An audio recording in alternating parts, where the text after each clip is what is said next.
Hi, this is Linda with David's Garden Seed. Today we're taking a look at our keyhole garden. Down at the bottom we have a wooden base that we have filled with dirt, in which we have planted all of our seeds. Up at top we have a PVC framework that we have draped with shade cloth to help encourage growth and to deter bugs and birds from getting in there and eating all our vegetables.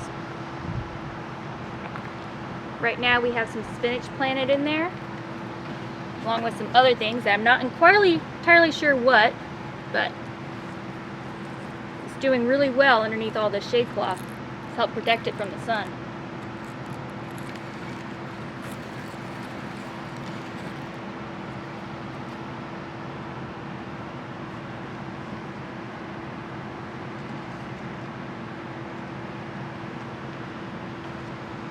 And that's about it with our keyhole garden.